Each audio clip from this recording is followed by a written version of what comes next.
Hello, human peoples. You're listening to the podcast network of Gamefully Unemployed. To support us and gain access to great exclusive podcasts like Fox Mulder is a Maniac, Tom and Jeff Watch Batman, Star Trek The Next Futurama, and our latest show, Spiel Boys, head over to patreon.com/gamefullyunemployed. We do game streaming, movie nights with our patrons every Friday night, and you can even commission your own podcast about anything you want. Literally anything, within reason, and we have to do it.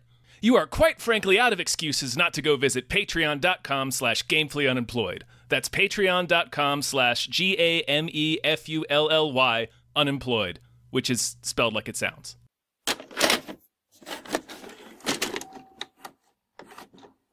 This is happy times. Podcast about happy It's stuff. A celebration of certainly not the bleakest television show and video game ever made. No. Hey. Hi, everybody. Hello, everyone. My name is David Bell. My name is not. I'm Tom Ryman. And we just watched The Last of Us, Season 1. The Last of Us. The first one. It's not The Last of Them. It's the first season. But it's the last Get of it? It's the last of us. Of us. Of the population. Like you and me? Yeah. U.S. It's the last Word of the USA, association. for sure. All right. We nailed it, Dave. Fine. We blew the lid off this thing. We can end the podcast right now. If you don't think there's hope for the world, why bother going on? You haven't seen the world, so you don't know. You keep going for family. I'm not family. No? You're cargo. Listen. We could have watched 65 this weekend. We could have. And we still I'm still going to watch that movie, but that feels more of a streaming movie to me. Yeah, unfortunately. I don't know why I'm starting this by explaining what we could have watched. Listen. This is all to say Listen, we could have covered this weird B movie, but instead we covered the most popular show on television right now. Imagine that. That's true. What I actually want to say is we never covered the first game. We covered the second game. That's true. We did. Yeah. Podcast. Well, the first one came out before we started this whole thing, so that's correct. So this is our opportunity to cover the first game in a way, but we're not covering a game. We're covering the HBO series adaptation of the game. Mm-hmm. From the creator know. of the game and from Craig Mazin or Mazin. Yeah, I'm sure I'm ruining his name. He's the guy behind Chernobyl. He's the writer and creator of which Chernobyl. I would argue Chernobyl is technically the more bleak of the two, but Chernobyl was so bleak that it short-circuited me. Yeah. Like, did you watch that show? I've watched Chernobyl 3 times. Okay. I love like Chernobyl. The puppies made me laugh when I first saw it because I was like, "That's so mean." Like, it's such a good show. It's just so bleak. And there's something, but there's an actual news story about that where there's all the dogs didn't get killed, and there's been generations upon generations of wild dogs that have grown up in the neighborhoods around Chernobyl, and they're like, fine. Well, yeah, they weren't going to get all of them, but I'm sure they tried to get some of them. I saw a news story recently about it. That's all. Word. Chernobyl. So just comparing these two in terms of tragedy, it's weird to me that this feels like the sadder one, even though Chernobyl's based off a real thing. And I think it's because Chernobyl feels more abstract in the way it tackles it, or it's more like focused on like who fucked up. Chernobyl is more contained. Like, Chernobyl is a historic global. It's the only. At the time, it was the first time a meltdown happened in history. Right. So there was just no precedent for it. It's like an unheard of event in the history, not just of mankind, but of the entirety of the planet. But it was fairly isolated. Whereas The Last of Us is that spread over the entire world. Yeah, but one of them actually happened, is my point. Which is like one of them should be the more tragic depiction, but for some reason this Chernobyl, sad, and I think it's because Chernobyl remains one of the most frightening things I've ever seen in my life. Like, that show is terrifying. Oh, it's terrifying. And the way they handle the radiation, it's just like, Oh my god, you guys should watch that show if you haven't. Watch Chernobyl. Fucking horrifying. Anyway. And that's our review of Chernobyl. Great. I loved Chernobyl. I need to watch it again. Yeah. This is not that, but it's the same creator. We're going to spoil the shit out of it, obviously. Yeah, but if you've played the game, you guys know. I think so. If you played the game, you know. If you haven't watched it, there is some extra stuff, but nothing's going to change ultimately for the game. And so I guess let's start this like we start them all. And I'm going to ask you, Tom, how did you like The Last of Us Season 1? Oh, man, I really liked it. Hot take. I like this more than the game. Because if you guys listening are a hot take. Followers of the whole Cracked Diaspora, you've probably or possibly heard me on the episode of One-Upsmanship where they covered The Last of Us, and this is sort of me repeating my same thing there. But I find The Last of Us, the video game, to be an incredible story, but kind of a tedious game to play. I don't enjoy the game that much. Yeah, there's something funny about that is whenever I replay that, I do remember like, oh, right, this is exhausting sometimes. The sneaking, these long drawn out moments where you're like dealing with these fucking and it's clickers and it'll be a thing that takes a minute on the show. It's one of the Last of Us, like another Naughty Dog property, Uncharted. Although Uncharted, I find the gameplay to be more engaging. But I still run into sections in both games where I'm getting like mad at playing the game, where I'm just like, I just want to see what happens next. So it's really funny. I love the show, and I love that it just basically is like playing the game and experiencing that story without having to play the game. But that does actually affect my opinion of certain things, which I'm sure we'll get into in the episode. Okay, that's all I wanted to say. Yes. No. So. I don't fully agree with you on that, but I do know what you're saying, which is like there's scenes in this where they're like, we have to go through the subway, and then it's just like, yeah, we got through the subway, and I'm like, really? Huh? Because that was way harder for me. Like, you guys are having an easy time. So, like, they skip over a lot of that because, of course, they do. What's funny about a game adaptation is that if you're doing, say, a Super Mario Brothers movie, you have to add, right? But a modern game adaptation, what's funny about it is you subtract. It's like you have adapting to choose what's important. Yeah.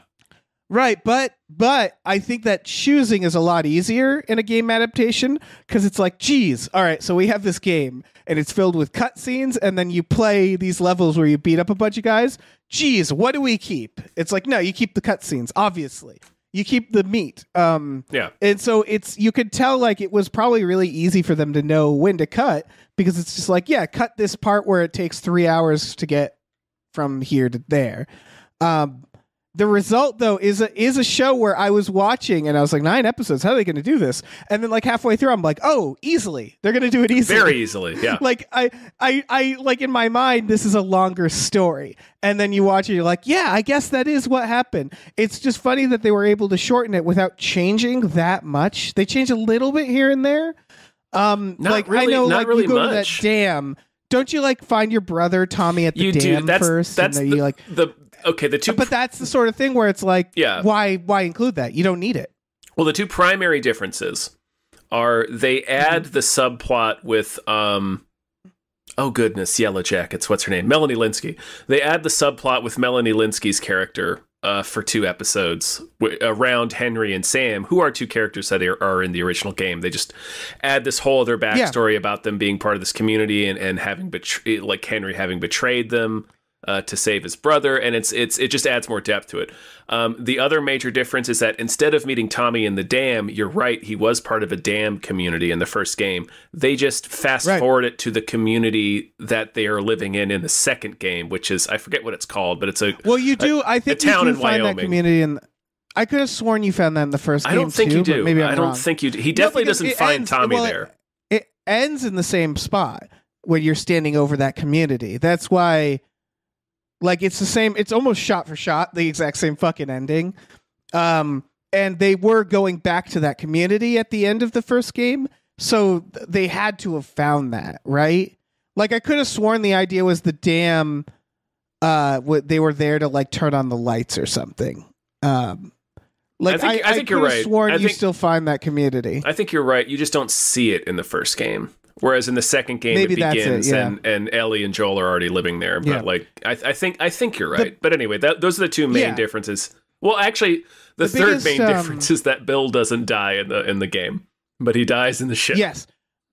Well, anyway. the big thing they get to do in this is the first game was all from Joel's perspective. And in fact, Ellie's flashback is a DLC. They get to play with that. You don't have to be just Joel. So they do the thing where they're like, well, let's give Bill a whole story. In the game, Bill is this guy you meet, and you see a hung body from Frank. It's actually sadder in the game because then you realize later that Bill and Frank were lovers. Mm-hmm. Like you leave and you're like, wait, fuck. Bill was really sad, wasn't he? Yep. And in this, they do this whole, obviously, if you've on the internet, you've heard about it, this beautiful fucking season 3 or episode 3 that just goes into Bill and Frank. And they have that ability, that luxury to be like, well, we can slow down and like spend time with some of these characters in ways that, and so that doesn't necessarily advance the plot, but it's all in theme. Because like the theme of The Last of Us, both the show and the game is about it's about human connection, but it's about it's about like the tragedy of love, because it's about like the dark side, the light side and the dark side of love. Like what love keeps us going, but love also motivates us to do terrible, selfish things. Right. And the Bill and Frank episode is a perfect moment to stop, like you said, slow down and examine a microcosm of that, which some ghouls, a certain Ben Shapiro, complaining about it not advancing the plot, which is technically true. It doesn't advance the plot much, but it's still a theme. It's still on the theme of the show and still exploring that theme, and it does advance the plot. Anyway, it's... Yeah, it depends on what your definition of a plot is, It's like, if you're just like, they need to get from A to B. It's very clear, I would argue, that Ben Shapiro never played the game. Because had he played the game, I feel like... no, he's an idiot either way. It's just very clear that anybody who played the game would watch that episode and go, yes, this is a perfect adaptation, even though it's technically... And so, there are certain things they have to lose by doing this. For example, the Ellie DLC. For people who don't know, that's downloadable content. The DLEC. Okay. Yep, the DLEC.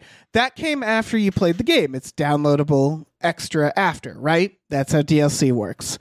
What that means is the one thing that was removed from this, because if you remember, that Ellie DLC is exactly what it is. Ellie is taking care of Joel, and they keep flashing back to the mall. Great story. Very sad. But if you remember in the original game, Joel gets impaled. He doesn't get stabbed, he gets impaled. And then you cut to being playing as Ellie, and for like a few hours, you legitimately don't know if Joel's alive. Yep. And that's one of those things they had to lose, which I don't think is a terrible loss. But it's interesting how little things like that just change it here and there. And so I guess... I want to say my one critique of this show, and I don't know. I think I know how to solve it, but I'm not certain. I think this show needed one more episode, Tom. Okay. What would be the additional episode? So it's more about this. I think it needs an episode worth of content stretched out throughout. Does that make sense?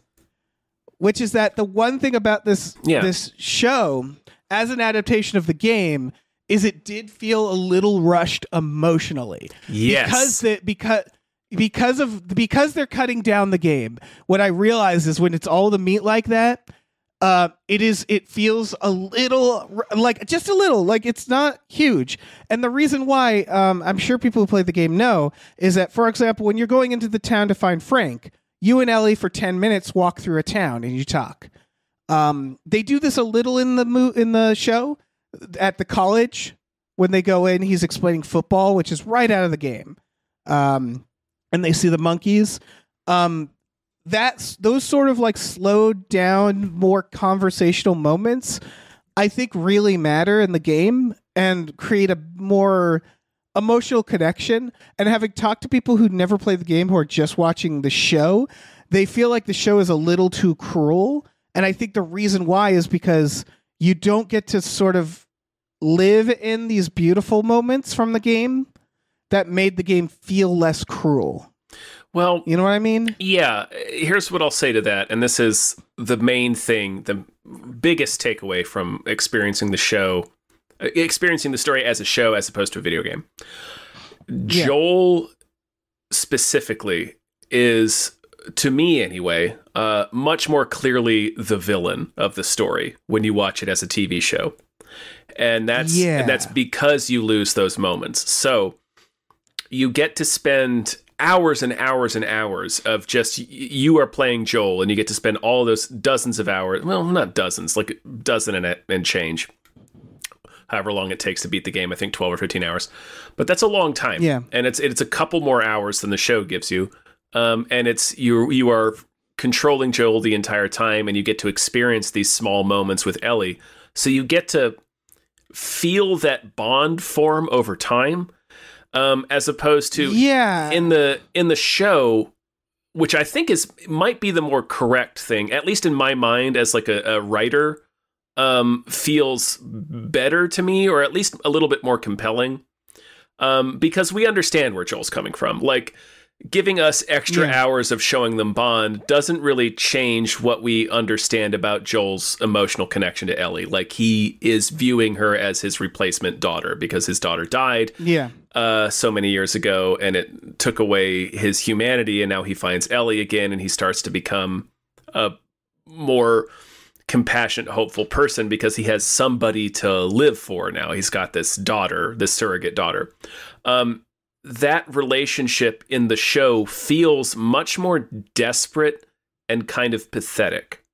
And I feel like that's good, because like if you've played The Last of Us and if you've watched the show, obviously you're aware of the controversial ending that Joel unilaterally decides that, no, we're not going to kill Ellie in order to manufacture a cure for this zombie disease. I'm just going to kill everybody in this hospital and rescue her.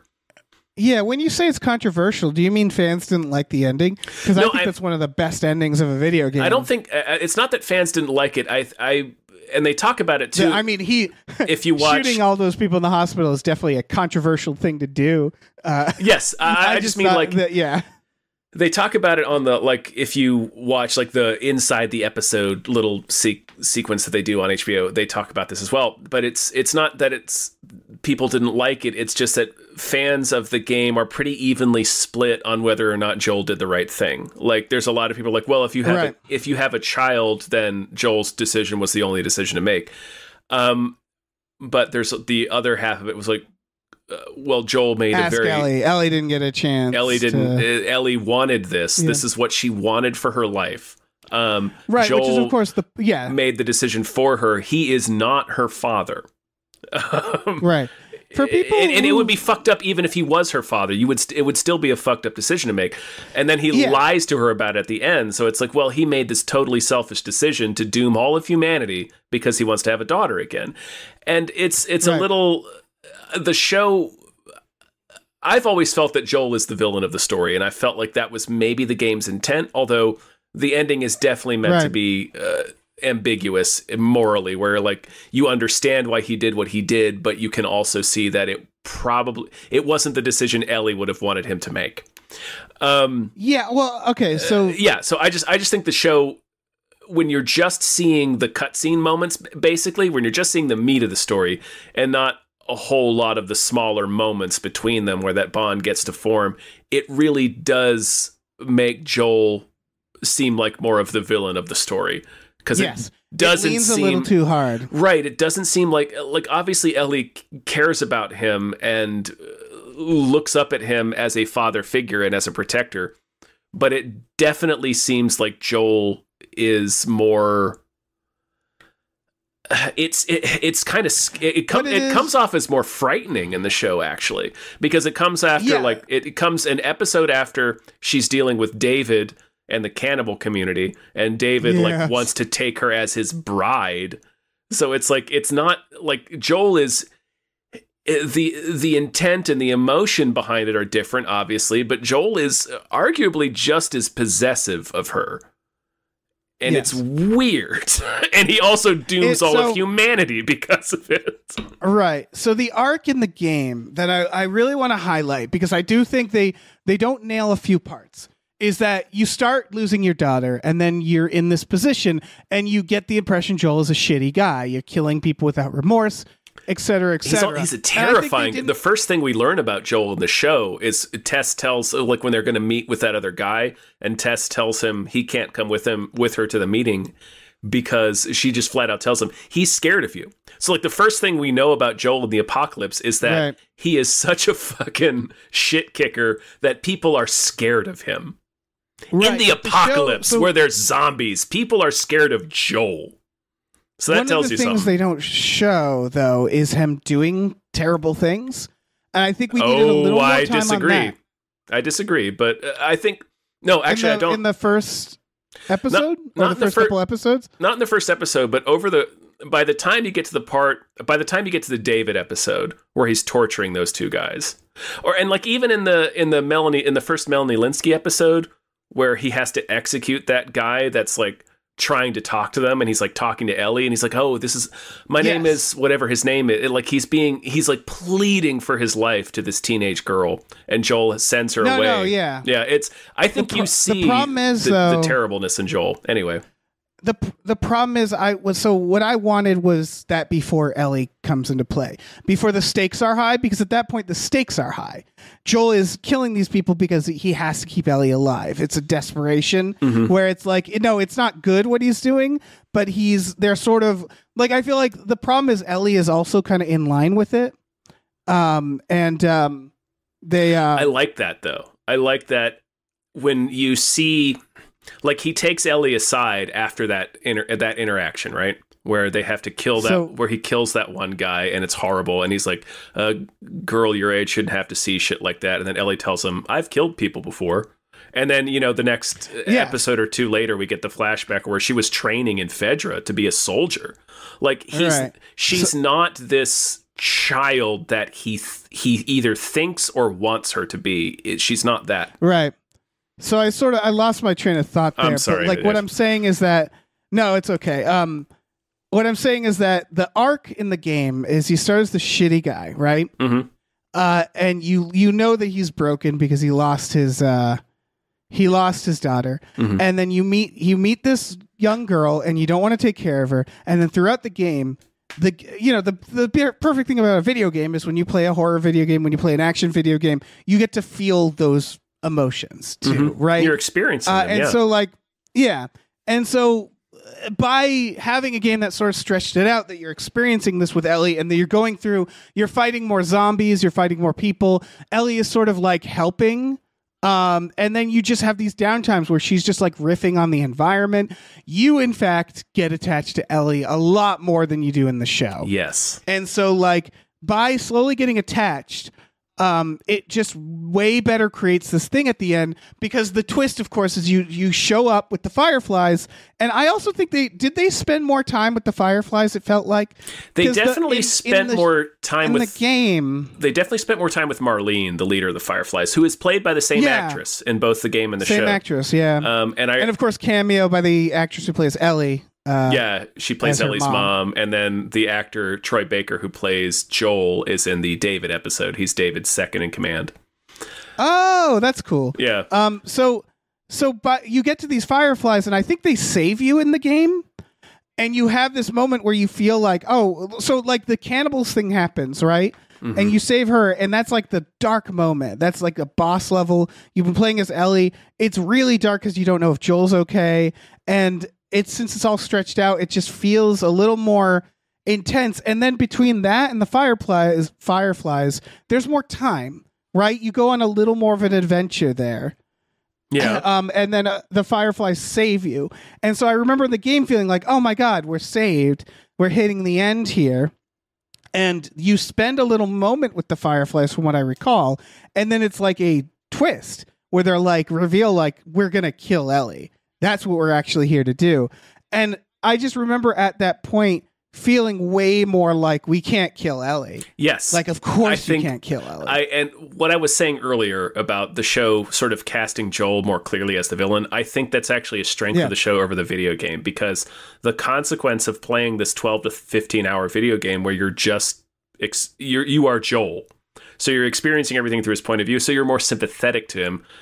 I think they convey I guess they convey that sort of like the Firefly saving you and like more of the gray area conflict by giving Marlene that background with Ellie, where it's like, no, this is as she was friends with Ellie's mother. She had to kill Ellie's mother because she was bitten, and she promised Ellie's mother that she would keep Ellie safe. So like the decision she's making to sacrifice Ellie to save humanity is just as difficult as the decision that's in front of Joel. Yes, and they definitely try to work with that. But I guess what I'm saying is that in the game, so you play the level where you're fighting the Fireflies, and at first you kind of feel like this is just any other bad guy, where you're like, yeah, of course I got to save Ellie. Like, of course. And you feel that way. And it's just a lot of it's a slower realization where like, then it gets to the part where, and it's almost shot for shot, where you're in the parking lot. And she's like, I can't let you do this. And it's intercut. And that's when you realize what you've done, where you're like, fuck, where it's like, I can't let you, you'll just look for her. And he shoots her without any passion. Yep. No remorse. And then you realize the lie. And it's like, you realize how gross you feel at the end. And I think what it is it was just harder for them to make that turn. And there's some certain things I wish they had like spent a little more time in. For example, they don't get saved by the Fireflies in this. They get captured. They flashbang them, right? Yeah. I don't think that's how it goes down in the game. And then he wakes up and he's already kind of detained. And that felt rushed to me. Because like I liked that turn of slowly realizing what's happening, that they're not here to save Ellie. I think they could have kind of lived in that a little longer. And then there were like... Yeah, that betrayal feels a little stronger. You know what I mean? Where it's and like Joel feels like, I think I agree with that. Even though in my mind Joel is the villain, I think having it be more ambiguous by adding that would have made a more compelling show where it's not so easy for me to be like, well, he's clearly the bad guy. Right. I think you're right that Joel is the villain. I just think it needs to be more in a am I the villain moment? Yes. Where it's like, fuck. And then, of course, the way they end it is so good, where it ends on this horrific lie of him swearing that, like, yeah. And he's like, and it comes off, it's in the game, you feel it so much more because you're controlling Joel and you're experiencing all this as Joel and you felt his loss. So like when he's talking to Ellie about like, oh, you and my daughter would have been friends. It's so dark. Feels so much sadder and more like more it's what you're more saying. Bittersweet. But in the show, it comes off to me at least sinister. It comes off as sinister and frightening. Yeah, like he's so possessive of her. Right. It's so, and I don't mind that. It's just needed to like. I think by again, giving it one more episode's worth of time, stretching it a little bit, I think it could have softened the blow enough, because it is supposed to be. Because the idea, I think Joel's arc, again, he's a bad guy. He's lost this daughter, so you understand where he's coming from, his grief. He grows to love this young girl, which you do too, playing, and then he does this horrible thing and lies about it, and then you realize, like, oh God, he's still that bad guy. Like, he's still the bad guy from the beginning. That's what you realize. And playing it as a game, the game can hide that a little more, because it's like, of course you're killing people. It's a video game. Well, the best thing that the game did, I think, just in broad strokes, is giving you the ending that you wanted, where Joel and Ellie both make it out alive at the end, and they're together, and he's basically raising her as a daughter. But they give it to you in a way that feels gross and bad and like real morally conflicted. Without spoiling the second game, both games, in my opinion, use the fact that it's a game to really emphasize those emotional things, because they understand how you're experiencing the story. And so as a TV show, it's just a little more challenging to nail it. That said, this isn't a big note. It's just, for me, it's just like I needed to spend a little more time. Like, I think I needed a little more time between the cannibals, or like more with the cannibals, because the cannibals, it was intense in this, obviously. But I feel like the cannibal stuff took longer in the game, and a more like, you play as Joel more. I remember that you kill everybody in the town. It's only like a couple of hours where you play as Ellie in the game for the cannibal sequence.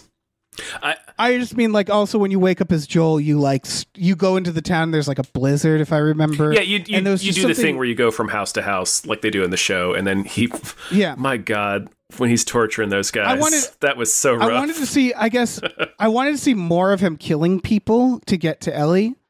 Because I feel like there was more of that in the game, and it also emphasized it, which is like how desperate he is at that point of losing her.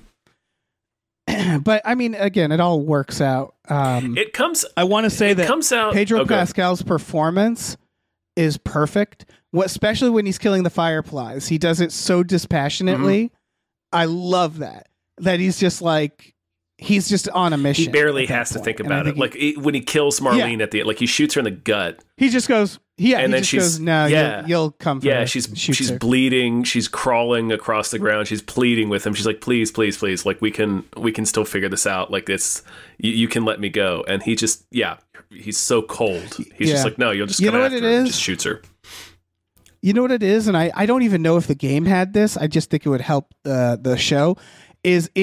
So what's different between that and all the other murders is the other murders feel more desperate, whereas this is like cold. This is like an assassin. Well, right? I disagree. The very first one, where we at the very end of the first episode, where the guard that we see that Joel has kind of a relationship with, like he gives him drugs and the guard gives him some tips and shit in return. He catches them trying to sneak out. And he's pointing a gun at them, and then Joel has a flashback of when the army shot him and his daughter died, and he straight up beats that man to death, and that's how the first episode ends. But that's still a passion. That's like crime of passion. That's true. I'm talking about an assassin, as in I want to see Joel kill someone for a petty reason. Like I guess what I wanted to see is, like, in that first season, we established like Joel's a scumbag. He's murdering people because it's like his job or something like that. You know what I mean? Right. Because to the point that other people are afraid of him in this hideous wasteland loaded with zombies. They're scared of Joel. Right. They say that, but they don't really show Joel as a cold-blooded killer. Every time he murders someone, you kind of have that feeling of like, well, he kind of has to. It's either him or them. You know, that young boy he kills is fucked up. But they all kind of know, like, that guy's just going to go tell everybody else, and they're going to come kill Joel. He didn't have to kill that guy, though. And, like, he didn't, like, when he does the torturing, it's hideous. Like, he's like, point at the map where they're keeping Ellie, I'm going to pop your kneecap off, because he stabbed his knife behind the guy's knee, and the guy tells him, and he stabs the guy to death anyway. Like, he doesn't kill him quickly. And then he goes to the next guy. Oh, yeah, and the guy's like, I believe him. Yeah, I believe him. Yeah, I'm just killing you both. It was great. And like, no, that was the first time Joel, like, really, because I guess that's what it is that it's the killing, and like killing in a way that's like he said, he almost talks like an action guy when he does that stuff, but he's doing terrible things. Right. So it comes like off. He's so dispassionate. Right, it works really well. It's when you say like commando Arnold Schwarzenegger one-liners while you're torturing people to death, you come off as a psychopath. And that's what Joel comes off as. And then obviously in the end of this season, the very last episode where he shoots the doctor, which turns out to be an incredibly fateful decision. They hold on the shot of the doctor, which I appreciate. He does not need to shoot that guy. Like that guy. No, 100% does not. That guy's like, I can't let you take her. And he picks up a little scalpel. He's not going to do shit to Joel. Right. He didn't need to kill him. He could have shot him in the leg. Like, he could have taken that guy out of the equation in any number of ways. But he kills him because that's the way Joel is. Like, he's so focused on himself and his immediate orbit and his immediate world. He does not care about anything outside of that. He can't. And that's sort of the escalation. Right. He can't see beyond his grief for his dead daughter and how that influences everything he does. He will not in that scene, compromise on that. Yes, he just won't. Yeah, exactly. And we are showing it's a slow progression is the idea, where I think like the first couple murders, again, the murder of that cop, like obviously it's brutal and everybody's shocked, but in the moment you're like, well, it was kind of him or, it was right. It was he had to kill. It was one of those situations where it's like he had to kill that guy. He didn't have to kill him like that. Well, yeah, but then by the time we get to the doctor, it's like, oh, he just shot a man holding a scalpel. He didn't need to kill that guy. Yeah. And it is supposed. I think the idea is supposed to be that escalation, right? Is it goes from him sort of you're like, okay, he's a desperate guy. He keeps talking about his bad past. So I guess it does kind of work. I still think that we needed just more time in general. I also really like how they do Ellie's arc, where it does feel like she's hardened as hell by the end. Precisely where she has to stab that guy a bajillion times. I think that that might be who I would argue deserves. Oh, when she meet Cleaver's David into oblivion. Yeah, fuck that guy. Yeah, I was good casting. Yeah, he's so good. He plays it. He's got cannibal face. I do like the way that they still obviously portray the characters to essentially be the same essence of what they were in the game, but the actors are able to do a little bit like the stuff with Henry and Sam is a little bit different. Obviously, that's largely because of they added this whole 2-episode story arc with Melanie Lynskey being the crazed leader of the town. So that wasn't in the game? No. I could have sworn there was some... No. Because she was fucking She was amazing. great, and that episode arc was great, and it was another piece of moral ambiguity where she is a person who is like Joel. I was about to say she represents Joel. She represents the darker version of Joel. Because I think later they both act very similar. It's a Walking Dead gimmick where Negan is just what's Rick? Negan is just Rick. Are you sure? So I could have sworn I feel there was that scene where she shoots the guy in the container. I could have sworn that's in one of the games. Maybe that's in the sequel. Her character is not in the game. That's wild because that feels very familiar to me, and maybe I'm thinking of something that happens in the sequel. You might be, but like Melanie Lynskey's character is not in the original game. Yeah. She felt very familiar. Mm-hmm. That's why it's interesting because I'm like, she feels like she belongs in the game, and I love that they did those things, like the role of David, who is in the game, but he's played differently too. Like they, yeah. I really liked the way that they presented David, because even as a person who had and this kind of goes the same for all the characters, like even as a person who had played the game before and I knew where the story was going, I was still kind of taken in by Dave, and I'm like, well, maybe she should calm down and listen to him. It's like, no, she fucking shouldn't. Right. But he's just a maniac. Yeah. But like that, and like with Henry and Sam, I was like, oh, maybe the murder suicide that happens is not going to happen in the show, but it does. Yeah, I had heard that was different, and I was like, this isn't different at all. It's only different. Classic MS. It's only different because of the 2-episode arc they created with him being involved in that town with Melanie Lynskey as the leader. I love that they did the sniper thing, which was interesting. That's like the only gameplay that they kept. And that action sequence at the end of the 2-episode arc with Melanie Lynskey and Henry and Sam, it culminates in this huge action sequence where all of these zombies come out of the ground. That's the only time we get a bloater, I think, which is the big infected from the game, if you played the game. Yeah. But it was so earned.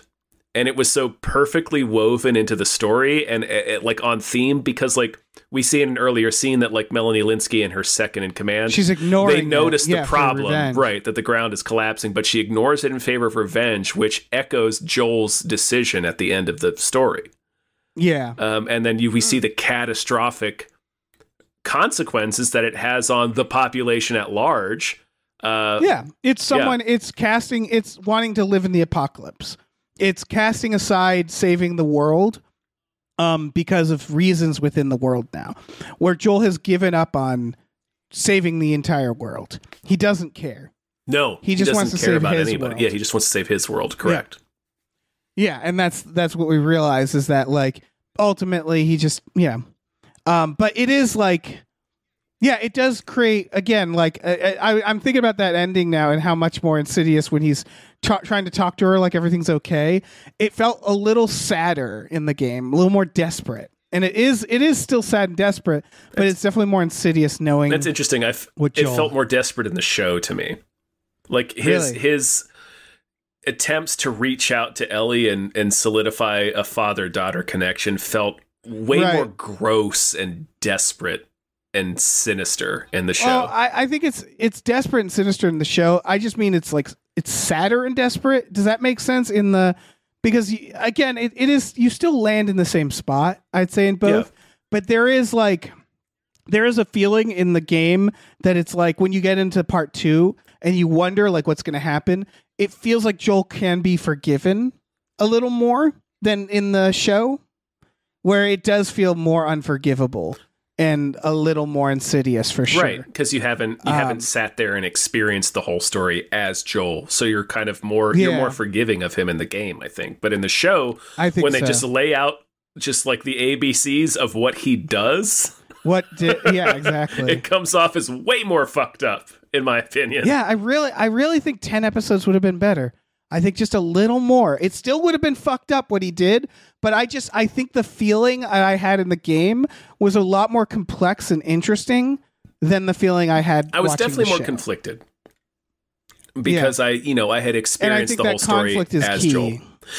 Yeah, I think the conflict comes from the different people who watch the show, because I've already seen that the same divide over whether or not Joel's decision was quote unquote right is still occurring among fans of the show.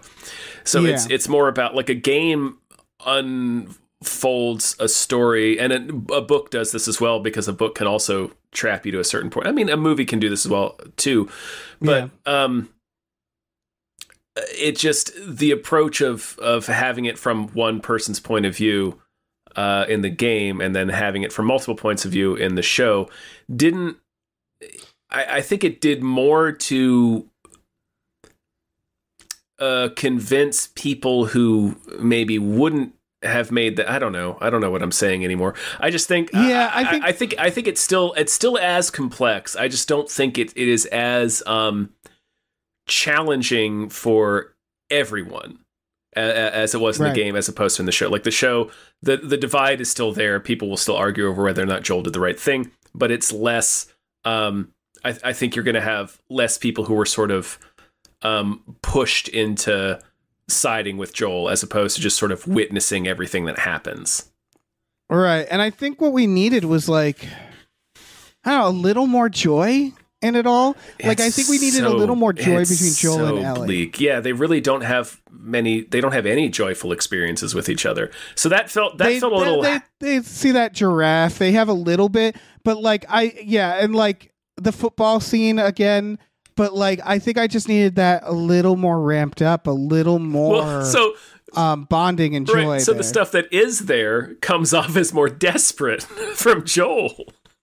Like he's like, tell me one of your shitty puns. And it's like, oh man, you're like so pathetic right now. Like it feels rotten in a way that it didn't when you're like. Well, did it feel rotten because you knew what was going to happen, or because you're talking before? Yes, it felt rotten because I knew it was going to happen, and it also you can tell Ellie in the show anyway, the way that Bella Ramsey is playing these scenes, she's not receptive to it. She's distracted.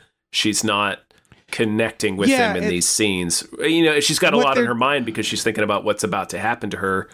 Or about the fact that she stabbed a guy a bajillion Yes, about times. the fact that she cleavered a guy's head into oblivion, yes.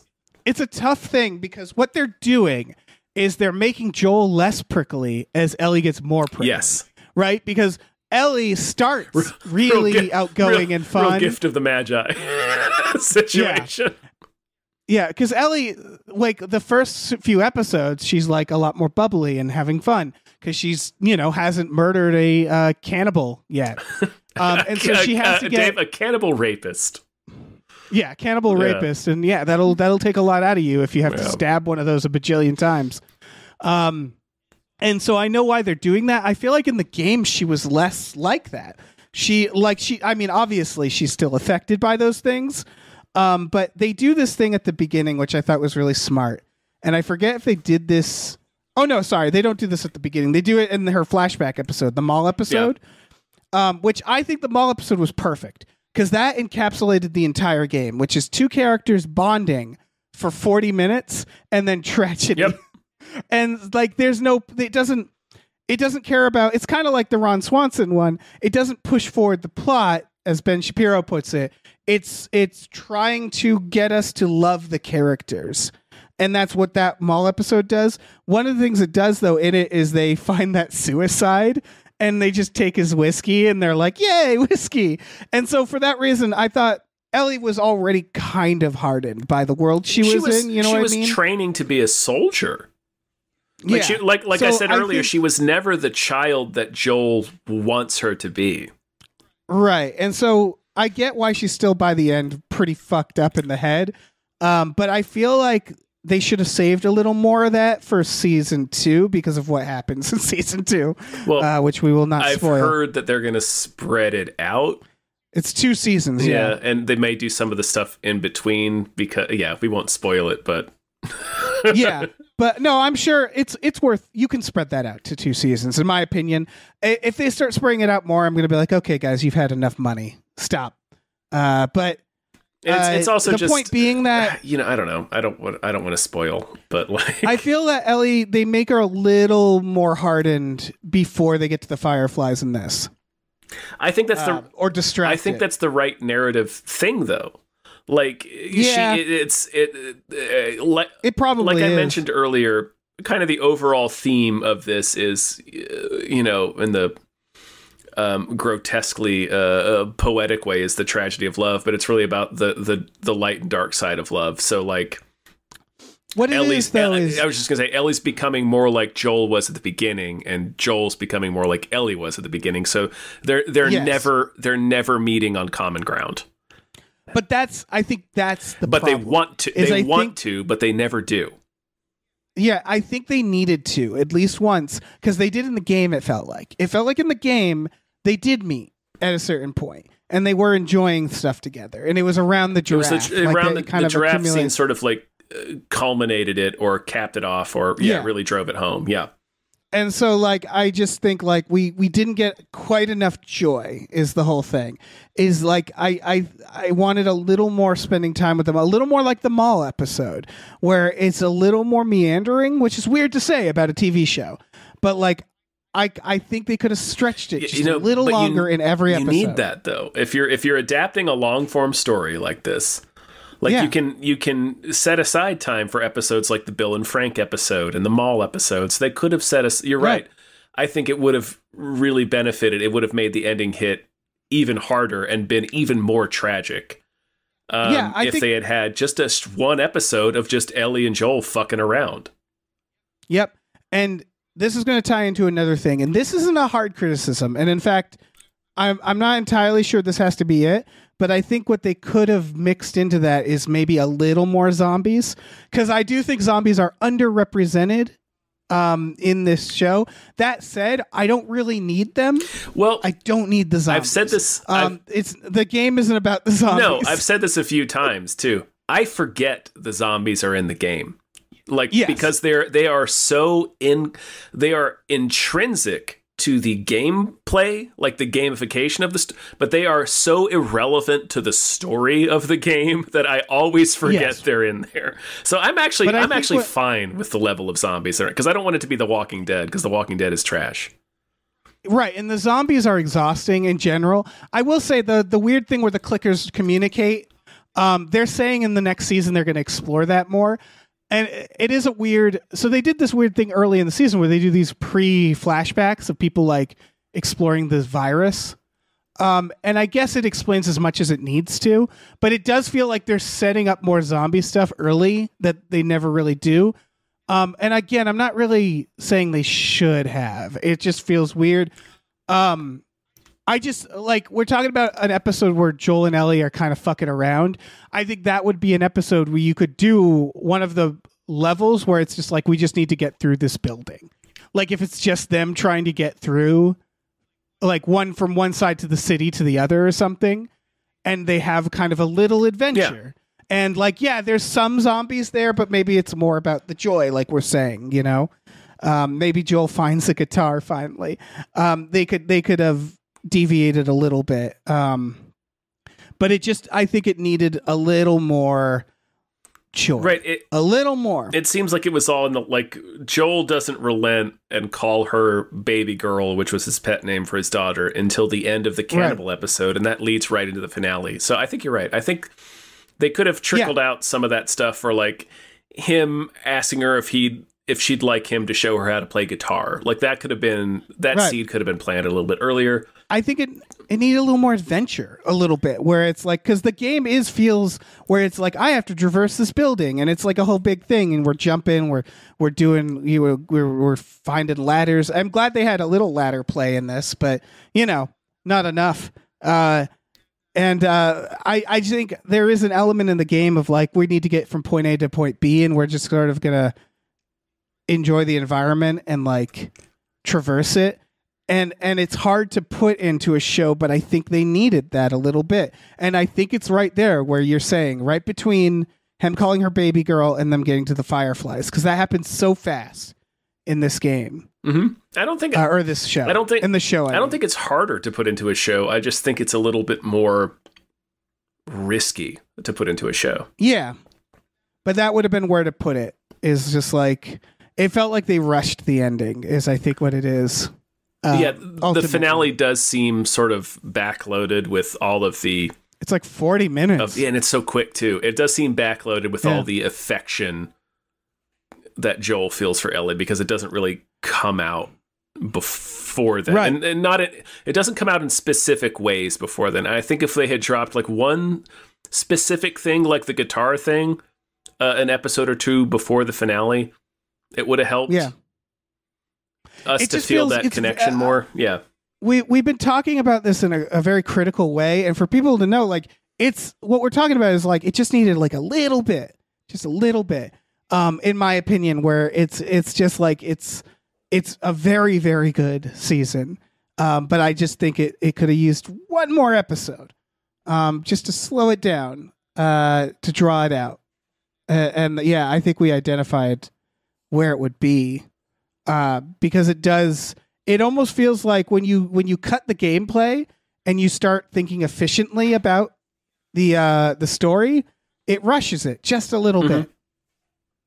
But not like, it's missing a little bit that the gameplay provided, right? Like, that's kind of what we're saying. Yeah, it's the immersion that playing a game provides you, where you just spend hours and hours just inhabiting this person and these two characters. It drives home the emotional connection between the two of them, in a way that the show just doesn't, because it trims out some, like you said, for the sake of being efficient. Right. But going off of that, I want to talk more about good things again real quick. I don't have too much more to say about this show, but I just want to note, and I feel like if we didn't stress it enough, every single performance in this is amazing. Great. It's great casting. Perfect casting. Everybody's fucking killing it. It's so well shot. It's not anything special. They're not doing like complicated weird wonders. It's not like True Detective where you like notice it. But it's very well made. It looks good. I thought it looked really good. Me too. I thought the clickers were fucking terrifying to see in real life. Yeah. Yeah, they did very good with that. And just can't stress enough, Pedro Pascal fucking... Both of them, Pedro Pascal and Bella Ramsey. Perfect. Ramsey, yeah. Perfect killing casting. It. Perfect casting. Killing it. I think I said on Hypecast, like, all it has to do is do the game, and I'll be happy. And it managed to do the game and then add some stuff. And that was quite good. And that's really cool. Yeah, and it's, coming from the co-creative team of Neil Druckmann, who is the guy who created the game, and then Craig Mazin, who did Chernobyl.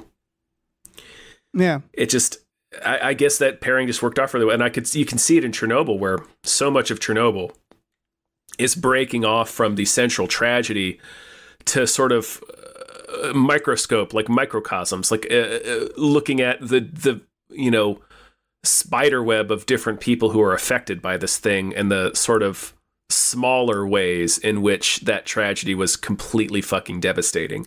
And that was such like the right person to attach to an adaptation of The Last of Us, because The Last of Us is very much about that as well.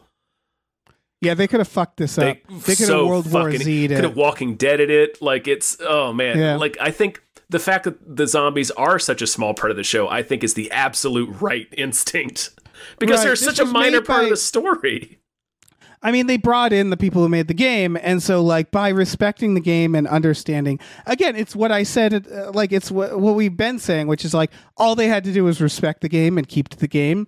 And the only thing that makes me nervous is, like, HBO looking at them and going, we need more money, guys. We want more seasons out of this, money. Because really, you can only get 2, maybe 3 seasons out of The Last of Us. Yeah.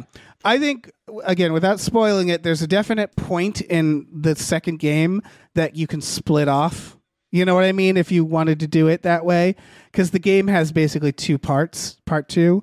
So it's like you could kind of just split it down the middle. It kind of technically has 3 parts. But that's true. I don't know if you'd want to do it that way. I think maybe, like, I think you need the Abby story in the next season. You know what I mean? For that to be effective. I think it's less effective if you wait between seasons. So I hope they do it right. That's going to be tough to do. I feel like you kind of have to do a season that is, if not totally, like mostly from Abby's point of view in order for that to work. This is what that's the problem. Because what I want, again, it's so hard not to spoil. Last of Us Part 2. Yeah. I'm going to do it as good as I can, but you can stop listening if you haven't played it. But it's just, you need 3 components. You need to feel for Ellie, then you need to feel for Abby, and then you need to go, oh my God, how is this going to resolve? And that can be a second. So if season 2 was just like, let's get them attached to both of these characters, and then we go into season 3 thinking, fuck, how is it going to resolve? That could work. Yes. But like you're saying, that's a little, like, if you're going to do these fucking 9-episode seasons, then that you don't have much time. It's a little harder to do. Yeah. You almost need to have a season with Ellie, a season with Abby, and then the final season. Right. It's interesting because most TV shows, not all, my instinct is always like less episodes. That's good. No, tap dancing, we don't need fucking 20. Because the shows you're thinking of are so plot heavy. Exactly. And it's not about like, characters as much. See, yeah, this is like, I don't know. I need like 14 episodes, season 2, 7 and 7. You think that'd do it? And then maybe a 10-episode span for season 3, and then we're done. Yeah. That would do it. But I'm scared. I'm scared for the future only because this is so good. Maybe I should just trust them, though. I think so. Yeah, they did such a good job adapting this. Like it feels perfect. Intrusive. It feels perfect. Yeah. Yeah, they just added like a little flavor. Like, oh, here's some flashbacks. Here's more context for the zombies. More depth and more context for the characters. Yeah. All they did was add depth. Yeah. And I think it's because they have the creator there, and they're like, what couldn't you say? What are the things? Because I'm sure he thought about this fucking universe plenty, Yeah, apparently, according to the inside the episode bit about the finale, the adding the relationship between Marlene and Ellie's mom was the creator of the game's idea. Yeah, that makes sense. Because that's one of those things where it's like, I didn't really need to know why Ellie was immune. But then watching that, you're like, yeah, that's good enough. I didn't need to know it either. Because it's that part I thought was kind of dumb. Like, I didn't need to know that like her mom got bit right as she was giving birth. Like, that seems kind of silly. But the fact that they use that to establish the relationship between her and Marlene, and thus making Marlene's decision at the end just as difficult and impossible as Joel's choice, was invaluable. So I can excuse the goofiness of like, oh, she got bit by a zombie while she was giving birth. That's dumb, but like the other emotional meat we got from that was so worth it. Oh yeah, go ahead and defend it. I can defend go that. ahead and defend it. I can defend it because I think they had to do that, because if they didn't, then if you don't know the game, there might be like, and if you're some like HBO producer, you might mistakenly say, we need to do Ellie origins and we need to really dig into that. Maybe like the government was involved. You know what I mean? Like you could have easily mystery boxed that. The way, and I'm glad that they were just like, this is why. And we're done. I kind of liked, because I don't remember if they hinted at that at all in the games, but like I sort of liked the way that I thought about it while I was playing the game, which is just like, sometimes people are immune. You know, after a while, doesn't it stand to reason that somebody, like, that's how evolution works? Watching it, so like, watching with Hannah, she pointed out that a lot of it, like, this is how we get like vaccinations, right? Is you get exposed to a little bit of something. So, like I said at the top of the episode, there's the I don't know, the 16th generation of dogs that are living in Chernobyl seem to be fine. Right, but what I'm saying is her getting exposed to a little bit of zombie virus through her mother does fit. Like that's how you get immune, right? Yeah, like, I just didn't. It's for like a small amount of exposure to something is how we vaccinate people. For sure. So, I just didn't need a specific explanation. I have, for the past 10 years since this game came out, I have been fine thinking Ellie was just immune, because that happens sometimes. Yeah, no, I agree. Part of me is like, I'm glad they just sort of did it to be like, that's why. And they, like you said, it's a load bearing for other reasons. And so that's why it's okay to me. If that scene was just showing. Yeah, it would have been a little silly. Yeah. Right. But the fact that they like worked it in and they were just like, we're done with that question. And that's fine. And I don't know. Part of me is just like, why not? Why not just get that fucking done with? You know, just so we can move on, because that's not what the story is about. And I think most people have realized at this point, like, it's not really about the zombies. We haven't seen the zombies in a meaningful way for like 3 or 4 episodes. Right. The news that the next season, they said they're going to explore how the zombies communicate more. I was sort of like, I don't know if I need that. Unless they do something really interesting.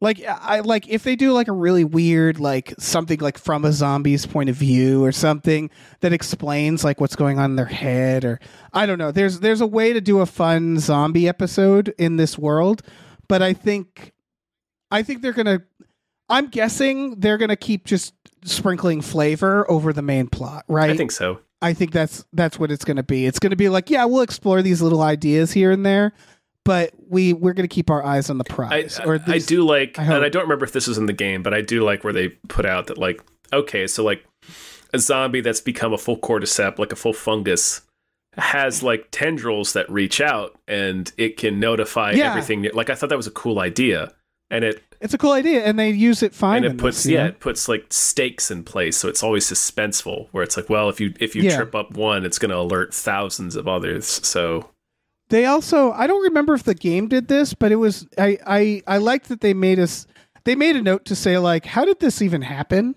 And saying like it was in the food is a very easy, nice solution. Yeah, I forget if the game did that. I think they did, but yeah, I did appreciate it in this episode, in this series, in this adaptation, where you never really question it. It's just Joel just explains to Ellie how it spread, and it's all like, oh yeah, that makes sense. That's really terrifying, actually, how easily that spread.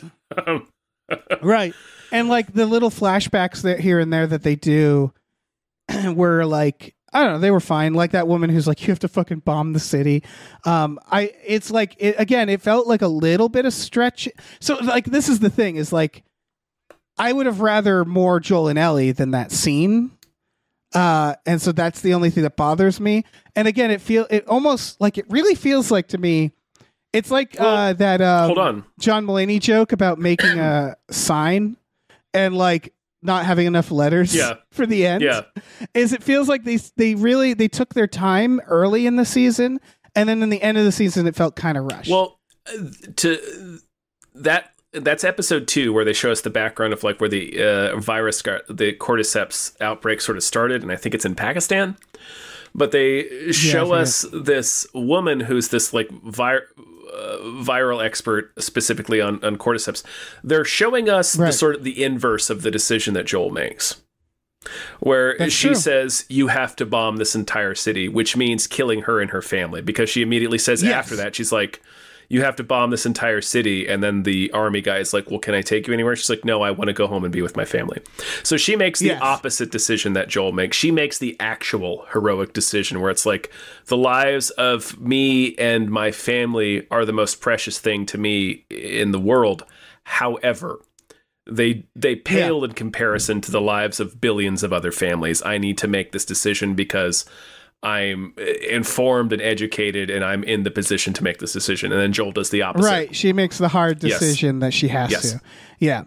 No, for sure. I want that to stay in there. What I'm saying is that it just feels like they spent more care on stretching out or keeping details in or adding details in the first half than the second half. Yeah, and I wish the second half was a little more. The second half is definitely more plot heavy.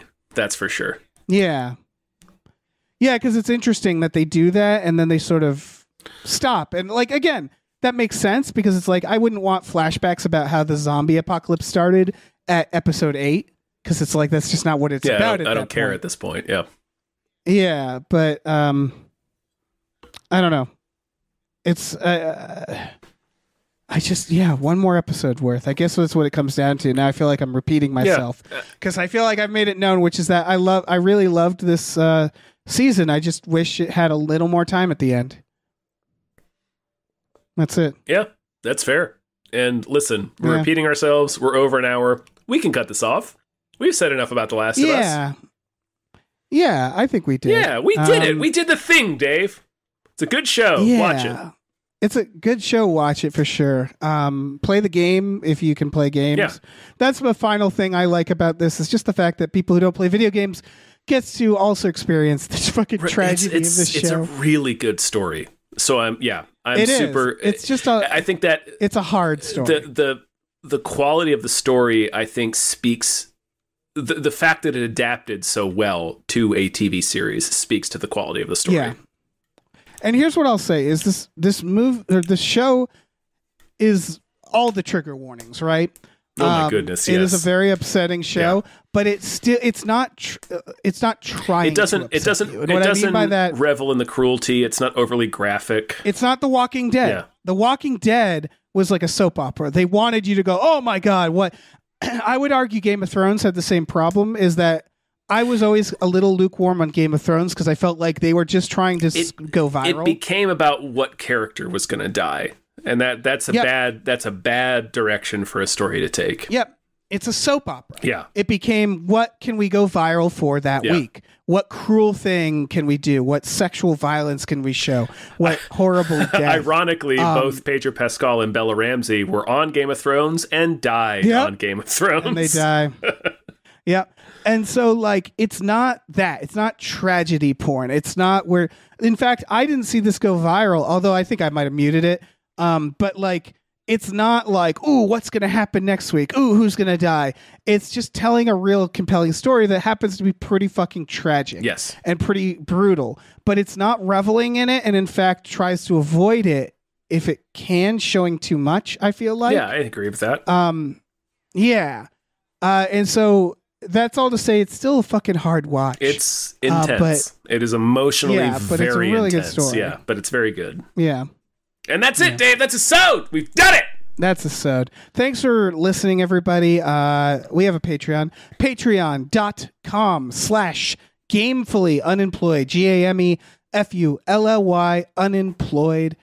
For just $5 of your dollars a month, you get access to a bunch of exclusive podcasts, such as Tom and Jeff Watch Batman, Fox Mulder is a Maniac, Star Trek The Next Futurama, Spiel Boys. We watch movies with our patrons every Friday night. We have custom We Just Watched episodes. We have a bunch of things on there. We have a whole Discord that you can become a member of. We have a great community filled with very attractive people. Yes. And so you should check it out. All right. We also have a store. Head over to gamefullyunemployed.com where you can find a link to our Teespring store, where we have all kinds of cool original artwork and designs you can get on t-shirts, mugs, stickers, posters. So slap your cordyceps infected peepers onto that. Yeah. All right. Get that. Oh, by the way, I ate more than one occasion. I ate mushroom soup while watching this. Oh, no. Which I realized. Oh, no. Yeah, shouldn't do. Don't do that, Dave. You're eating the cordyceps.